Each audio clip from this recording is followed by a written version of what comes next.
ఒక 15 రోజుల ముందు చాలా స్పష్టత కనిపించింది. ఏ పార్టీ అధికారానికి దగ్గరగా ఉంది, ఏ పార్టీ ఇంకొంచెం కష్టపడితే అధికారంలోకి వచ్చే అవకాశం ఉంది అని. కానీ 2024 అసెంబ్లీ ఎన్నిక చాలా చాలా చాలా టఫ్. ఎందుకంటే పథకాలు ఇచ్చాం కాబట్టి, సంక్షేమం మేము చేసినంత ఇంకెవరూ దేశంలో చేయలేదు కాబట్టి మళ్ళీ తిరిగి మేమే గెలుస్తాం అనేది జగన్ అండ్ కో ధీమా. రాష్ట్రంలో అభివృద్ధి కుంటుపడింది. 2014లో అభివృద్ధి కోసమే చంద్రబాబుకు అధికారం ఇచ్చారు.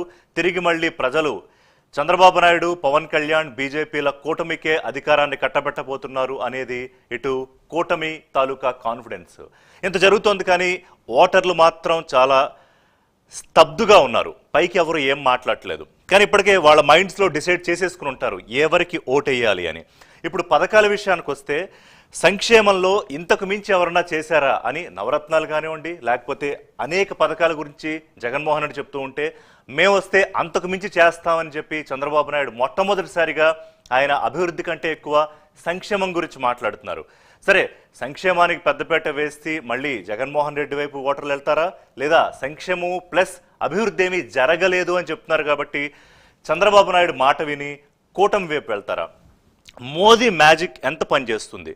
కూటమి ఫామ్ అవడానికి ఆంధ్రప్రదేశ్లో జనసేన అధినేత పవన్ కళ్యాణ్ చాలా చాలా కీలక పాత్ర పోషించారు. ఓటు చీలనివ్వనైన డే 1 నుంచి చెప్తూ ఉన్నారు. మరి ఆయన పంతం నెగ్గించుకోబోతున్నారా ఈ ఎన్నికల్లో అనేది కీలకం. అటు హిందీ నార్త్ బెల్ట్లో పనిచేసినట్టుగా మోదీ మ్యాజిక్ సౌత్లో, ముఖ్యంగా ఆంధ్రప్రదేశ్లో పనిచేస్తుందా? క్లైమాక్స్కి చేరిపోయింది ఒక యుద్ధం. ఇవాళ మనం మాట్లాడుకుంటున్న సమయానికి సరిగ్గా ఇంకొక 24 గంటల నుంచి 30 గంటలు మాత్రమే ప్రచారానికి మిగిలి ఉంటుంది. ఈ 30 గంటల ప్రచారంలో, చివరి దఫా ప్రచారంలో ఏ పార్టీలు ఏం చెప్పుకుంటాయి?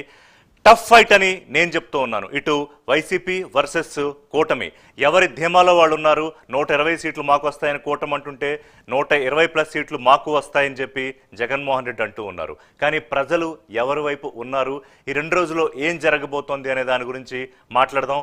సో ఈ టఫ్ ఫైట్లో ఈ పార్టీలు ఏమనుకుంటూ ఉన్నాయి, అలాగే విశ్లేషకులు ఏం చెప్తూ ఉన్నారు అనేది ఇవాళ డిబేట్లో మాట్లాడదాం. అంటే ఎప్పుడూ తేల్చుకోలేనంత ఇంత కన్ఫ్యూజన్ ఎందుకుంది ఈసారి అనేది కూడా మాట్లాడదాం. నేను ఇంతకుముందే చెప్పినట్టుగా గత 2 సందర్భాల్లో లేని ఎన్నికల్లో లేని పరిస్థితి అంత ఉత్కంఠ ఓటర్లకు ఉందని నేను చెప్పట్లేదు, పార్టీలకు ఉంది. ఓటర్లు ఇప్పటికే చాలా క్లియర్ మైండ్తో ఉన్నారు. సెఫాలజిస్ట్స్ నైట్ మేర్ అంటే ఇటు విశ్లేషకులకు లేకపోతే ఎన్నికలు అంచనా వేసే సెఫాలజిస్టులకు కూడా ఈసారి ఆంధ్రప్రదేశ్ ఫలితం ఎందుకు అంతుపట్టట్లేదు అనేది మనం ఇవాళ చర్చలో మాట్లాడదాం. ఒక షార్ట్ బ్రేక్ తీసుకుందాం.